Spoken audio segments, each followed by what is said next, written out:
Olá para todos, aqui é o irmão Josué e nós estamos iniciando mais um vídeo no canal Estudos Bíblicos, Bíblia, Alimento Espiritual. Nós estamos no vídeo 11 do canal, no tema 1, na aula 11 do tema 1. E que tema 1 é esse que nós estamos estudando? Escatologia Bíblica, que é exatamente o estudo do fim dos tempos. Então nós estamos iniciando a lição 11, que tem como tema o Tribunal de Cristo. Eu gostaria de aparecer de novo na tela agora para fazer dois comentários. Primeiro, que nós estamos na aula 11 do canal, na lição 11 do tema 1, que é a escatologia bíblica. E esse estudo é um estudo sequencial. Isso quer dizer que já se passaram 10 lições e seria bom que você, se não assistiu às outras lições, voltasse para um e acompanhasse na sequência, porque você com certeza vai entender o assunto dessa lição melhor. Não que você não vai entender, se você conheceu o canal através dessa lição, o Tribunal de Cristo, mas que fica melhor localizada na linha do tempo se você assistir desde a lição 1, tá certo? Segundo comentário que eu gostaria de fazer é que esse assunto, o Tribunal de Cristo, ele é um assunto extremamente importante e que eu não vejo ser muito trabalhado dentro das igrejas, mas deveria. Porque esse assunto é algo das profecias finais que tem tudo a ver com o nosso dia a dia, com o que você está produzindo hoje no seu dia a dia, certo? Serão os galardões e as recompensas que nós receberemos lá no céu. Então, é bom que você também entenda essa lição, o que é que vai acontecer no Tribunal de Cristo, que isso tem a ver comigo e com você, e não com o ímpio, não com o mundo, porque isso tem a ver com o nosso dia a dia, certo? O nosso proceder como cristão. Então vamos voltar agora ao slide e vamos estudar sobre o Tribunal de Cristo nessa lição 11. Como é que essa lição está dividida? A introdução, nós vamos ver o que é o Tribunal de Cristo. No tópico 1, como acontecerá esse tribunal. Tópico 2, onde acontecerá. E o tópico 3, quando acontecerá. Quer dizer, o tópico 1 é a maneira como isso vai acontecer, o tópico 2 é o local e o tópico 3 a data. No caso, o período, né? Porque a data lá no céu não é definida pelo nosso calendário. Então, como acontecerá, onde acontecerá e quando acontecerá. Aí no tópico 4 nós vamos ver os tipos de obra que nós podemos fazer aqui na Terra. E no tópico 5 nós vamos ver os galardões, que são as coroas que nós receberemos lá. E aí partiremos para a conclusão da lição. Então, iniciando com a introdução, o que é exatamente o Tribunal de Cristo? A impressão que a gente tem quando escuta isso é que o tribunal é um local onde a pessoa vai para receber uma sentença, onde ela pode ser absolvida ou ela pode ser condenada e receber uma punição. Mas esse Tribunal de Cristo não tem nada a ver com isso, certo? Eu acho até que não deveria, na tradução em português, ter sido usado o nome tribunal. Mas combina, porque tribunal é um local onde tem um juiz, onde ele vai tomar uma decisão. Eu só estou dizendo isso porque a palavra tribunal traz essa carga de que a pessoa pode ser condenada ou absolvida. Mas o Tribunal de Cristo não tem nada a ver com isso, com condenação, certo? É um local onde as obras e a vida do crente será analisada. Quando formos arrebatados e já estivermos lá no céu, seremos julgados pelas nossas obras, pelo nosso caráter, frutificação na terra, e não seremos condenados, certo? Então quer dizer que esse tribunal é apenas para quem crê em Jesus e for arrebatado. Quem não for arrebatado, as pessoas do mundo, elas não passarão pelo Tribunal de Cristo. Isso é um tribunal para quem crê em Deus e quem trabalha para Ele. Romanos 8, versículo 1 diz: portanto, agora nenhuma condenação há para os que estão em Cristo Jesus, que não andam segundo a carne, mas segundo o Espírito. E são exatamente esses que não andam segundo a carne, mas segundo o Espírito, que passarão pelo Tribunal de Cristo. Certo? O Tribunal de Cristo irá determinar as recompensas ou perdas e não a salvação, pois todos os que estiverem no tribunal serão, no mínimo, salvos. Aí vem a pergunta: recompensas e perdas? Quer dizer que quando a gente chegar no céu, todo mundo não vai receber a mesma coisa, não? Bom, a resposta é não. Não receberemos as mesmas coisas. A salvação e a vida eterna será algo em comum. Mas as recompensas serão diferentes e as perdas também. Então nós vamos agora para o tópico 1. Como é que vai acontecer esse tribunal de Cristo? Nós temos aí duas fotos, irmãos, que são diferentes. A da esquerda, onde tem aí um homem em pé na frente de um anjo, ela tem a ver com o tribunal de Cristo.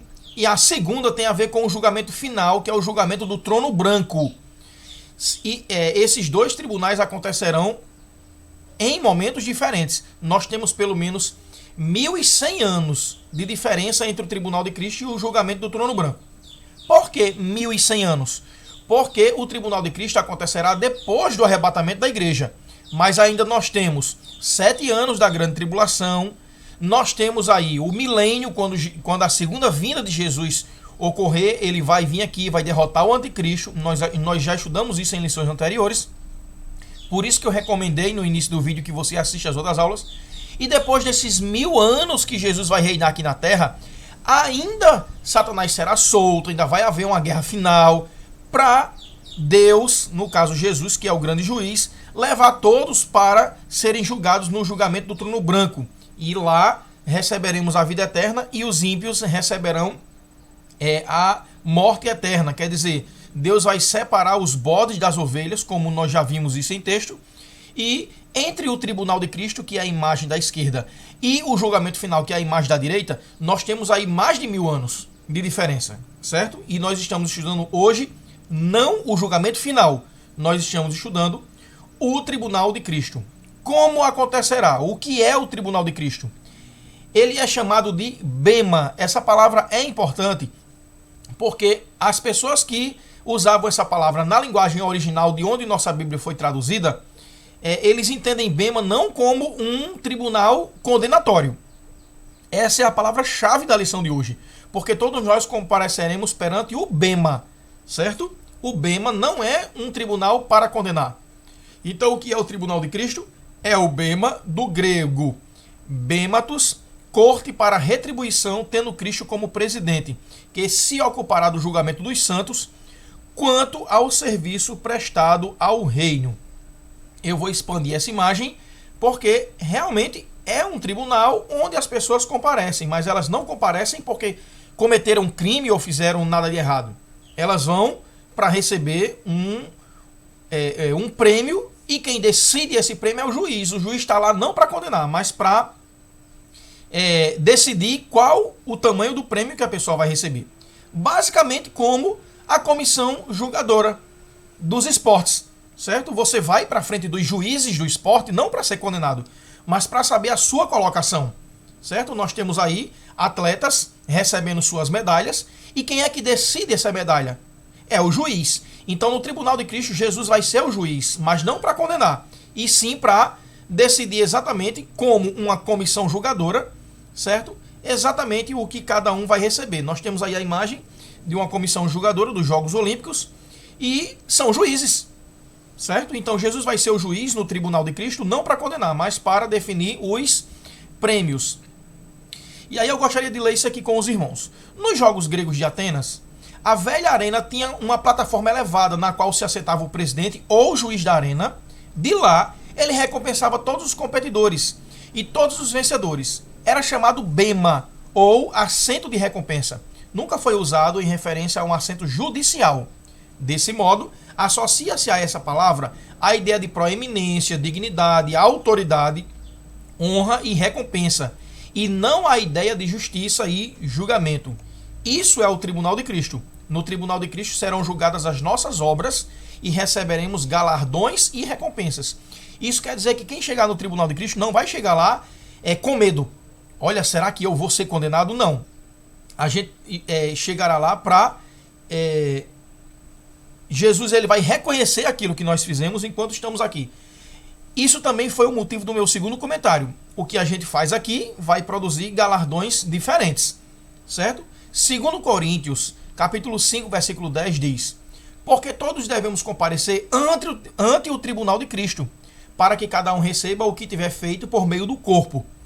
Esse texto aí, parece que quando nós aparecermos perante o tribunal de Cristo, nós seremos, né, estaremos lá com medo para sermos condenados, mas não é.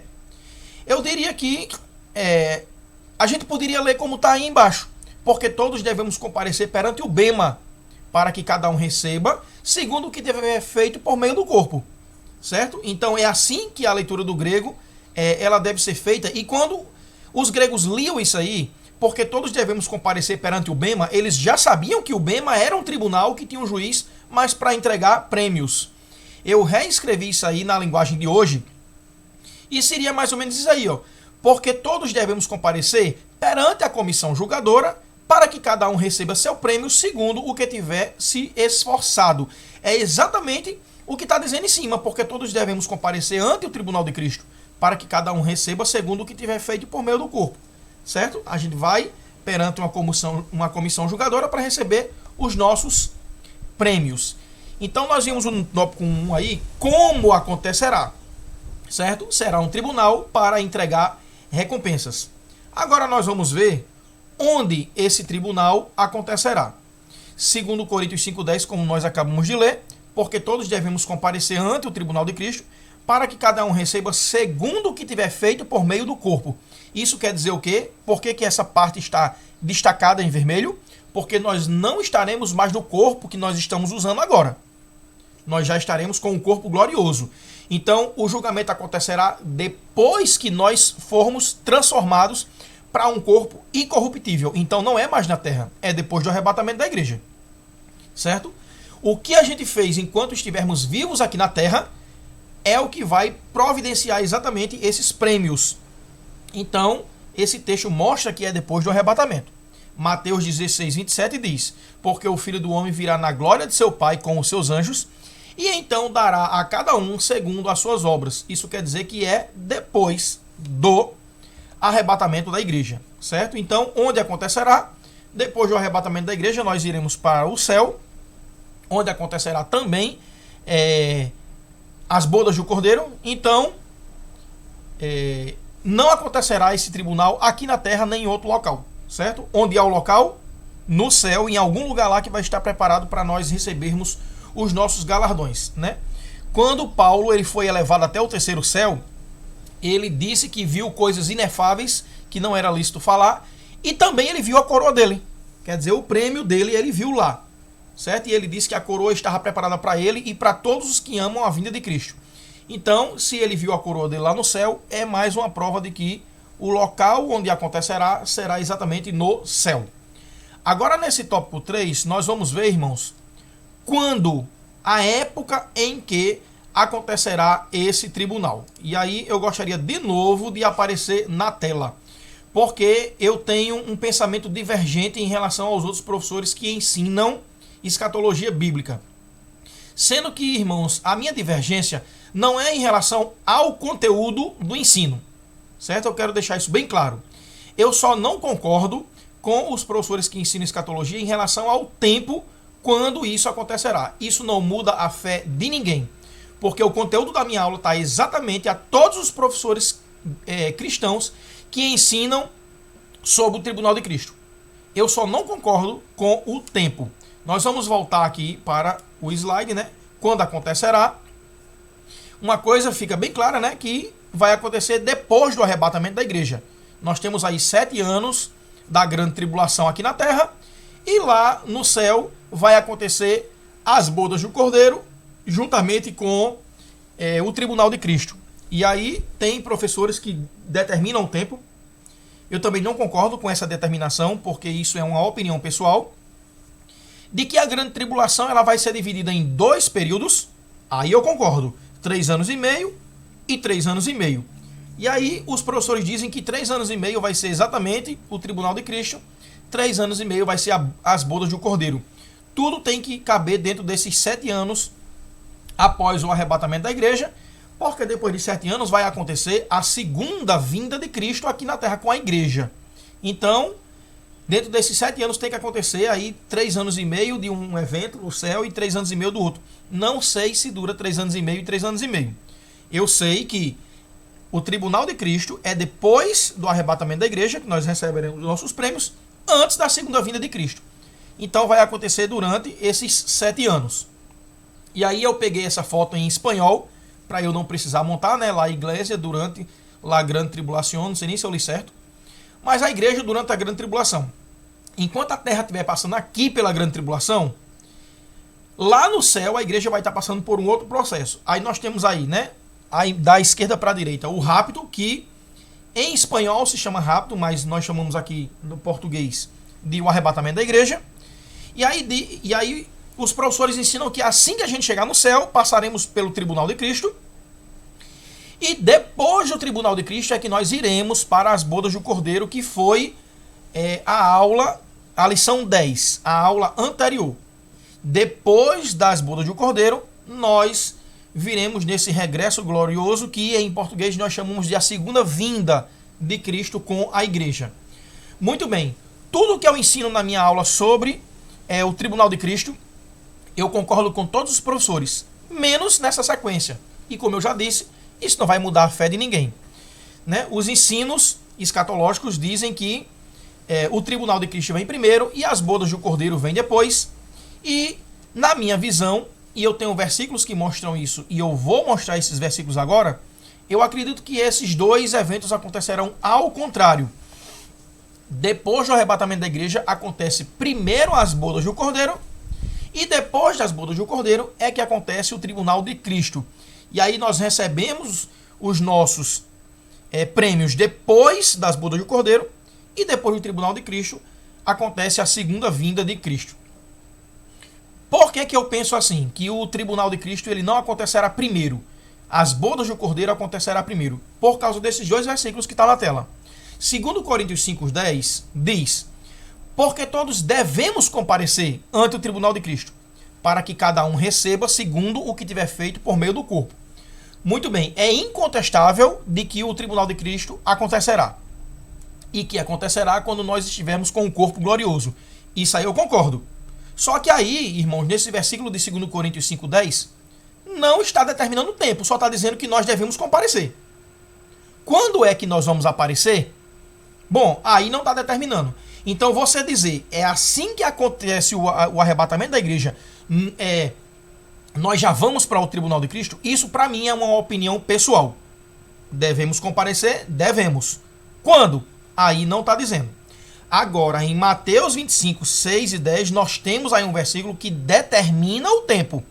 Certo? Se você ler o trecho todo, eu só coloquei na tela o trecho que me interessa, você vai ver que o texto diz assim, ó: mas à meia-noite anunciou-se que o esposo estava vindo, e aí chegou o esposo, e as que estavam preparadas, quer dizer, as virgens prudentes que estavam preparadas, entraram com ele para as bodas, e fechou-se a porta. O que é exatamente esse meia-noite? E à meia-noite anunciou-se, o noivo está vindo. A meia-noite é o tempo determinado por Deus, Pai, para o arrebatamento da igreja. Quando Jesus disse, né? Ninguém sabe a hora, nem os anjos, nem o Filho, unicamente meu Pai. Então, esse meia-noite não é a meia-noite que nós conhecemos aqui, né? Quando dá 11h59 da noite, aí a mudança de dia. O meia-noite não é isso. O meia-noite é o horário determinado por Deus. E aí, o versículo diz, à meia-noite, quer dizer, o momento determinado por Deus para o arrebatamento da igreja acontecer, anuncia-se que o noivo está vindo, quer dizer, o anjo toca a última trombeta. E aí o noivo vem. E o noivo vai levar os crentes que estão preparados. Mas, após o arrebatamento da igreja, quando nós nos encontrarmos com o Senhor nos ares, para onde é que a gente vai? Esse versículo, irmãos, determina o local.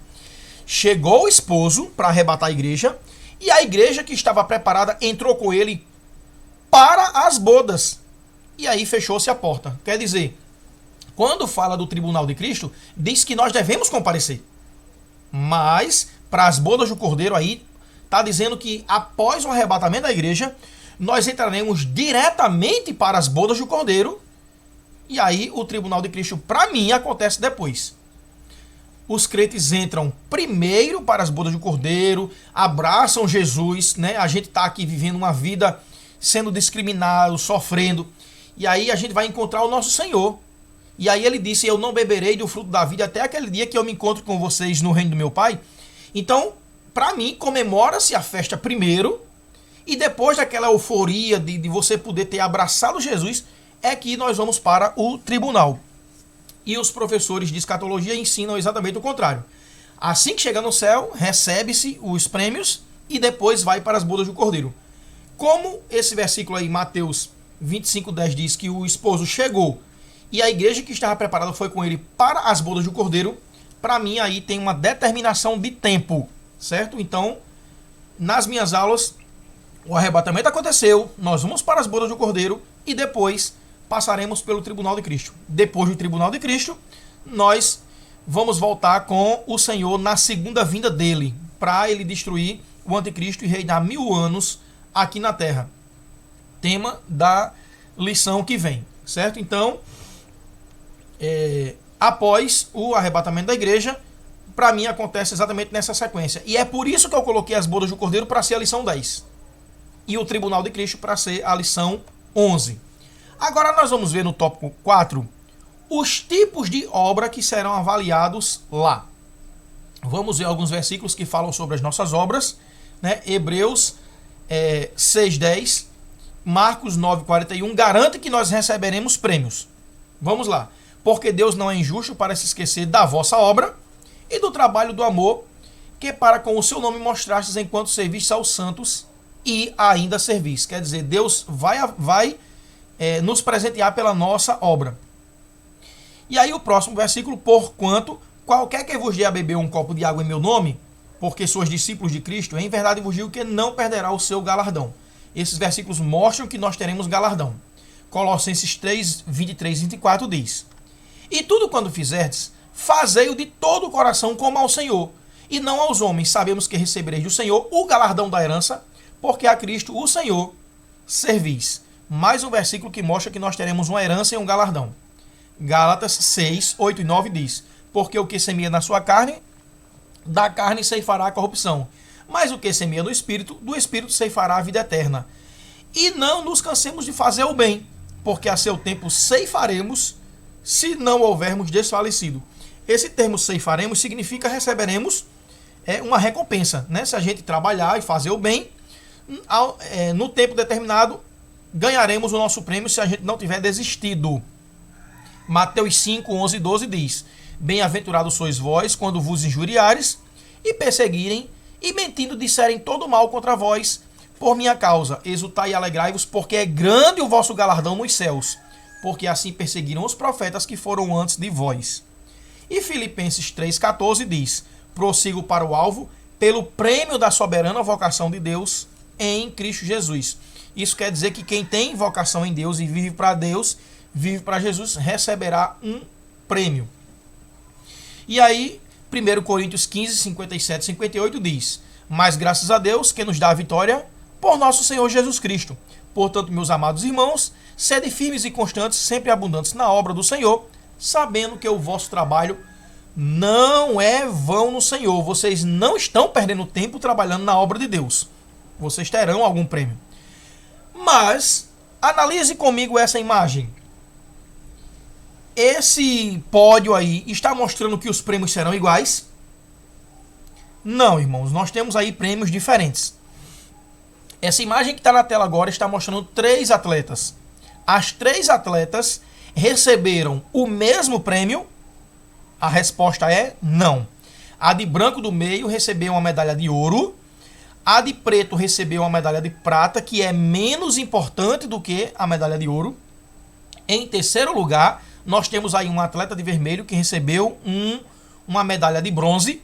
E lembrando que outros competidores também competiram. Eles não ganharam medalha, mas eles participaram e ficaram felizes, né, em ter o direito de ir à competição, mesmo que eles tenham ficado no 4º lugar em diante. Mas teve outros competidores. Os prêmios não são iguais. Aquele crente que foi salvo por ter aceitado a Cristo e permanecido na fé, mas não trabalhou, não se esforçou, nada fez para o empreendimento da obra do Senhor, não terá recompensa ou galardão.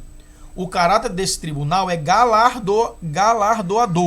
Porém, sua base são nossas obras ou serviços prestados para Deus aqui na terra, enquanto a gente estiver vivo. Certo? Mateus 10,41 diz: quem recebe um profeta em qualidade de profeta, receberá galardão de profeta. E quem recebe um justo na qualidade de justo, receberá galardão de justo. Quer dizer que aí os galardões são diferentes. Apocalipse 22,12 diz: e eis que cedo venho, e o meu galardão está comigo para dar a cada um segundo a sua obra. Quer dizer que os prêmios que Deus vai trazer, que Jesus vai trazer, ele vai dar a cada um individual segundo o que nós tivermos feitos aqui. Nós vamos analisar agora o texto de 1 Coríntios 3, do 7 ao 15, certo? Eu vou tirar essa passagem, né, de 1 Coríntios para colocar apenas o texto. Vamos entender a diferença de trabalho e de recompensas, como isso funcionará no tribunal de Cristo. Vamos entender a diferença das obras nesse texto de 1 Coríntios 3. E aí o texto vai comparar com uma plantação, né, agricultura, e também com a construção de um prédio. Prestem bem atenção, irmãos, nessa análise que nós vamos fazer agora. Ora, o que planta e o que rega são um, mas cada um receberá o seu galardão segundo o seu trabalho. Por isso, nem o que planta é alguma coisa, nem o que rega, mas Deus que dá o crescimento. Então nós temos aí a comparação com a plantação. Começando agora da parte cor de uva, porque nós somos cooperadores de Deus. Vós sois lavoura de Deus e edifício de Deus, segundo a graça de Deus que me foi dada. Pois eu, como sábio arquiteto, o fundamento, e outro edifica sobre ele. Mas veja cada um como edifica sobre ele. Porque ninguém pode pôr outro fundamento, além do que já está posto, o qual é Jesus Cristo.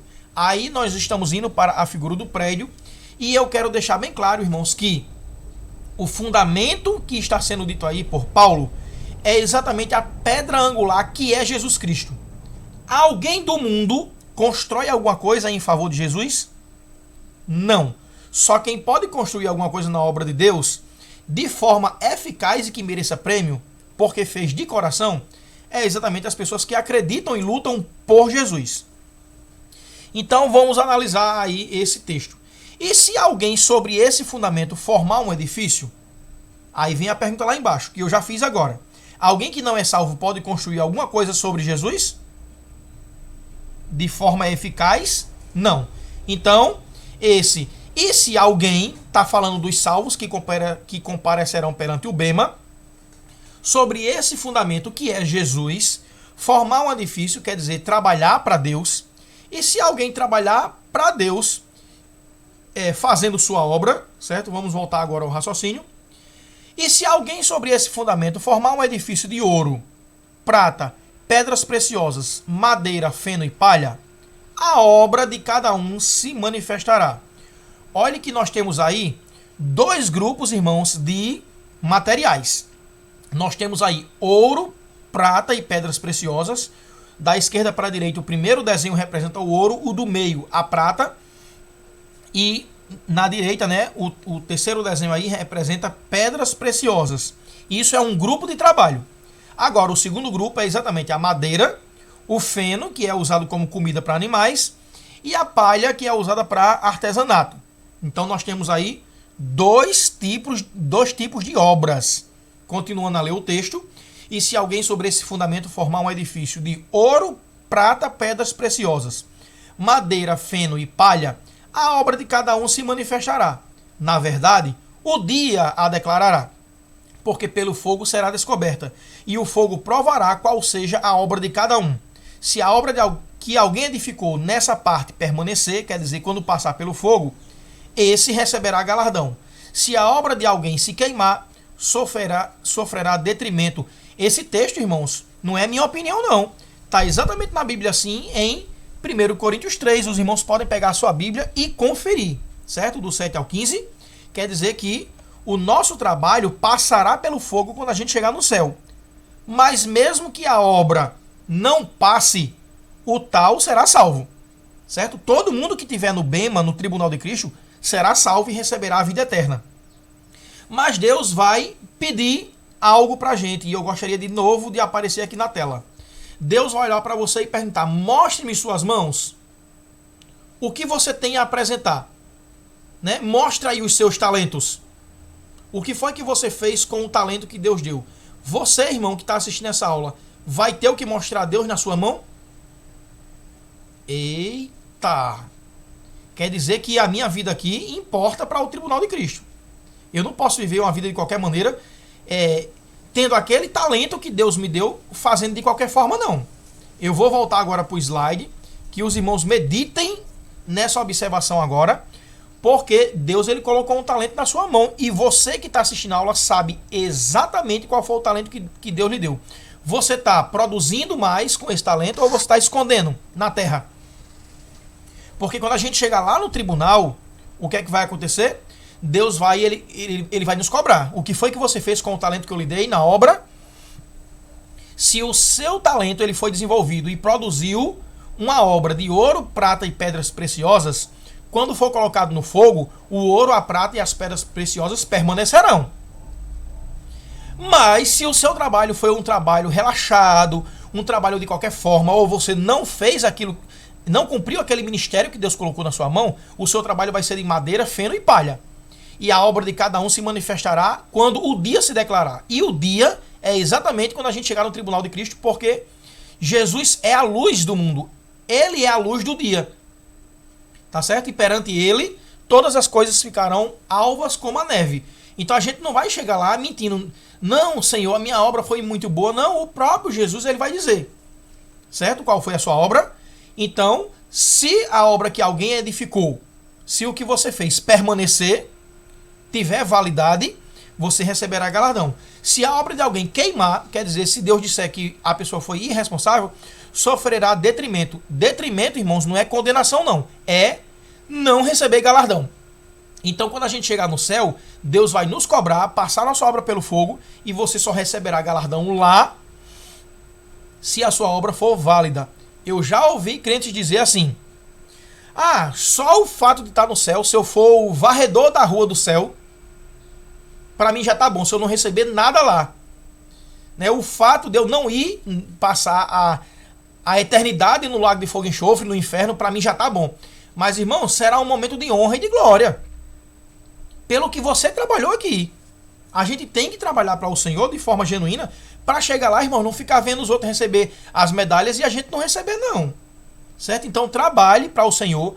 Você que está assistindo essa aula hoje, se o seu talento está escondido, peça forças ao Senhor e volte a trabalhar. Tá aí uma grande utilidade para essa lição 11 que você está assistindo, para quando você chegar no céu, no tribunal de Cristo, que é o Bema, sua obra não desapareça no fogo. Nós vamos ver agora o tópico 5, que são os galardões, as coroas, certo? Quando a gente chegar lá no céu, cada um vai receber de acordo com o que fez. E a Bíblia registra que existem 5 coroas. Nós vamos ver agora essas 5 coroas. Hebreus 6, do 9 ao 11 diz: Mas de vós, ó amados, esperamos coisas melhores e coisas que acompanham a salvação. Esse texto mostra que a salvação será algo que todos que comparecerem no tribunal de Cristo receberão. Mas existem coisas melhores que acompanham a vida eterna. Então, quem aparecer no tribunal de Cristo receberá a vida eterna. Mas Paulo está esperando coisas melhores, certo? E essas coisas melhores é o que nós vamos ver a partir de agora. Mas de vós, ó amados, esperamos coisas melhores e coisas que acompanham a salvação, porque Deus não é injusto para se esquecer da vossa obra e do trabalho, do amor, que para com o seu nome mostrasse enquanto servistes aos santos e ainda servis. Mas desejamos que cada um de vós mostre o mesmo cuidado até o fim, para a completa certeza da esperança. Quer dizer, não desista de trabalhar na obra do Senhor. E aí estão as 5 coroas, né? A coroa da vida, a coroa de glória, a coroa incorruptível, a coroa de alegria e a coroa da justiça. São 5 galardões diferentes para obras diferentes. Nós vamos começar com a coroa 1, que é a coroa da vida, chamada coroa dos mártires. Quem é que vai receber essa coroa? Essa coroa será dada aos que não negarem a Jesus face à morte. Certo? Se de repente um extremista de outra religião chegar para uma pessoa que crê em Jesus e dizer, negue a Jesus. Se a pessoa não negar e morrer, receberá essa coroa de mártir. Basicamente o que aconteceu com Sadraque, Mesaque e Abidênego lá na Babilônia, né, na frente de Nabucodonosor, quando ele disse: adorem a minha estátua. Não, não vou adorar, porque eu só adoro ao Deus verdadeiro. Minha fé é genuína. O que aconteceu? Eles foram condenados à morte na fornalha de fogo. Sobreviveram, porque Deus operou o milagre, mas eles poderiam não ter sobrevivido. E muitos missionários estão dando suas vidas exatamente para não negar o nome de Jesus, né, e proclamar o nome de Jesus, e eles receberão essa coroa chamada coroa da vida. Tiago 1,12 diz: bem-aventurado o homem que sofre a tentação, porque quando for provado, receberá a coroa da vida, ao qual o Senhor tem prometido aos que o amam.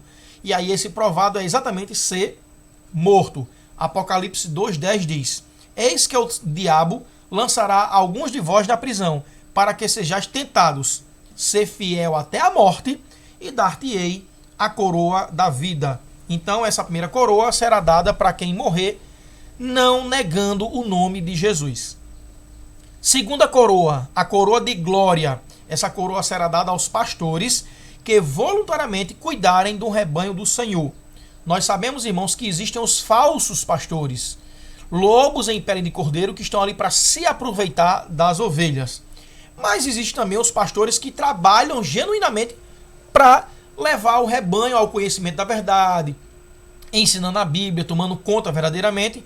E em 1 Pedro 5, do 1 ao 4 diz: aos presbíteros que estão entre vós admoesto eu, que sou também presbítero com eles, apacentai o rebanho de Deus que está entre vós, tendo cuidado dele, não por força, mas voluntariamente, nem por torpe ganância, mas de ânimo pronto, servindo de exemplo ao rebanho, e quando aparecer o sumo sacerdote, alcançareis a incorruptível coroa da glória. Então essa coroa de glória são para pessoas que levarem o rebanho de Deus, né? Presidindo como presbítero, como pastor, levando o rebanho ao conhecimento da verdade. Terceira coroa, a coroa incorruptível. Essa coroa será dada aos que vencerem o velho homem, recusarem os prazeres da terra e terem severa disciplina quanto à santidade, sendo justos.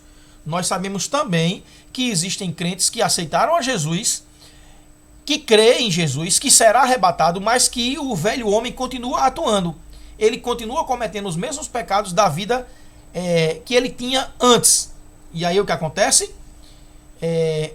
Os crentes verdadeiros que são pecadores, porque nós estamos destituídos da glória de Deus, todos nós pecamos, mas que ele evita, que ele lê a Bíblia, que ele não quer pecar. Quando ele peca, ele já se arrepende, pede forças a Deus para não cometer mais aquilo de novo. Então ele vive buscando a santidade. Tem muito crente que não vive buscando a santidade, que vive pecando mesmo crendo em Deus. Ele vai subir no arrebatamento? Vai, porque se Jesus, ele no dia do arrebatamento só viesse pegar os não pecadores, Josué era o primeiro que não subiu no arrebatamento, porque eu sou pecador. Mas existe a diferença daqueles que apostatam da fé, que são as virgens loucas, e aqueles que creem em Jesus, amam Jesus, mas infelizmente não se desligam dos seus pecados do velho homem. Aqueles que se esforçam para abandonar o velho homem e viver uma vida de santidade, esses receberão a coroa incorruptível. 1 Coríntios 9, 25 a 27 diz: e todo aquele que luta, de tudo se abstém. Eles o fazem para alcançar uma coroa corruptível. Nós, porém, uma incorruptível. Pois eu assim corro, não como a coisa incerta. Assim combato, não como batendo no ar. Antes, subjugo o meu corpo e o reduzo à servidão. O que é que Paulo está dizendo aí? Que se você quiser ganhar medalhas, você vai ter que se abster de coisas, né? Um atleta, ele não pode viver de hambúrguer. Ele tem que ter uma dieta balanceada. Também não pode viver tomando refrigerante, porque isso vai produzir muito açúcar no corpo dele. Ele precisa ter uma dieta balanceada. Então ele tem que se proibir de certas coisas que são gostosas ao paladar e gostosas ao corpo. A gente precisa subjugar o nosso corpo e viver servindo a Cristo.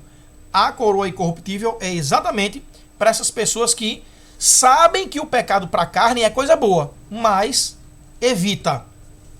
A quarta coroa é a coroa da alegria. Essa coroa será dada aos ganhadores de alma, Aquelas pessoas que gostam de evangelizar e levar as pessoas para a igreja. Filipenses 4:1 diz: portanto, meus amados e muito queridos irmãos, minha alegria e coroa, estai assim firmes no Senhor, amados. Paulo está falando isso para as pessoas que ele evangelizou e que ele levou para a igreja. 1 Tessalonicenses 2,19 diz: porque qual é a nossa esperança, ou gozo, ou coroa de glória? Porventura não sois vós também diante de nosso Senhor Jesus Cristo em sua vinda? Paulo está dizendo isso, que a alegria dele e a esperança dele é exatamente que aquelas pessoas que ele evangelizou e que ele levou para a igreja subam com ele no arrebatamento da igreja. E a quinta e última coroa é a coroa da justiça, chamada de coroa Maranata. E Maranata, se alguém não lembra, é ora vem, Senhor Jesus. Essa coroa será dada aos que amarem a vinda de Cristo. Ué, e todo cristão não ama a vinda de Cristo, não? Não. Eu já conversei com vários cristãos que diz que não quer que o arrebatamento aconteça logo. Ah, porque eu não casei, porque eu não realizei meus sonhos. Quer dizer, coisas aqui da terra, para eles, são mais importantes do que estar com Jesus lá nas bodas do Cordeiro. Infelizmente acontece isso. Eu espero que você que esteja assistindo a aula não se encaixe nesse padrão. Mas tem pessoas que não amam a vinda de Cristo. Eu já conversei com cristãos que têm medo do arrebatamento da igreja. Medo. E aí existe um grupo que ama a vinda de Cristo, que espera, dizendo Maranata, a hora vem, Senhor Jesus. 2 Timóteo 4:8 diz: desde agora a coroa da justiça me está guardada, a qual o Senhor justo juiz me dará naquele dia. E não somente a mim, mas também a todos os que amarem a sua vinda. Agora olha aí, irmãos, essas 5 coroas que eu gostaria de fazer um paralelo entre elas. Imagine um crente que aceitou Jesus e que crê em Jesus e que está indo para a igreja. Mas ele não morre em nome de Jesus.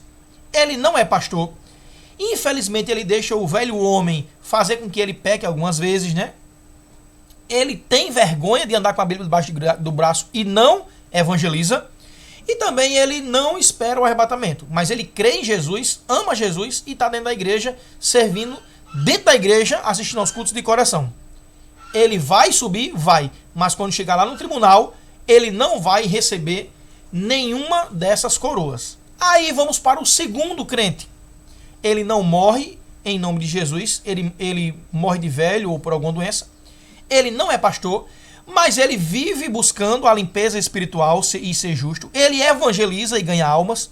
E ele espera a vinda de Cristo com ansiedade. Então ele vai receber o quê? Quando ele chegar no tribunal? 3 coroas. Ele vai receber a coroa incorruptível, a da alegria e a da justiça. Agora vamos analisar um terceiro crente. Ele ama a vinda de Jesus e está dizendo ali, Maranata, ora vem, Senhor Jesus. Ele é um evangelizador de almas, ele leva pessoas para a igreja. Ele é um pastor que vai junto com a igreja evangelizar e que cuida corretamente do rebanho. Ele vive buscando não pecar e se afastar do pecado, mesmo sendo pecador, mesmo pecando, mas ele vive ali na presença do Senhor, né, se consagrando. E de repente, um extremista de outra religião chega, confronta ele, nega Jesus, ele não nega, e aí esse pastor, ganhador de almas, que vive se afastando do mundo e que ama a vinda de Cristo, é morto em nome de Jesus. O que vai acontecer com esse crente? Ele vai receber todas as coroas juntas. Nós vamos agora, irmãos, para a conclusão da lição. E nessa conclusão da lição eu gostaria de analisar apenas essa imagem, que é o último slide da aula de hoje. Você que está assistindo essa aula, onde estará no dia do juízo? Você vai comparecer perante o tribunal de Cristo, perante o Bema, para receber os seus prêmios, ou você estará perante o grande trono branco para receber a condenação? Irmãos, isso é uma pergunta séria. E eu gostaria de concluir a aula 11 exatamente com essa pergunta. Vamos trabalhar para Deus, vamos converter nosso coração todos os dias, para que em vez de aparecer no grande julgamento do trono branco, a gente possa comparecer perante o Bema, perante o tribunal de Cristo, e recebermos dele, da mão do próprio Senhor, o nosso galardão. Amém? Então eu estou concluindo a aula de hoje. Que Deus abençoe a todos.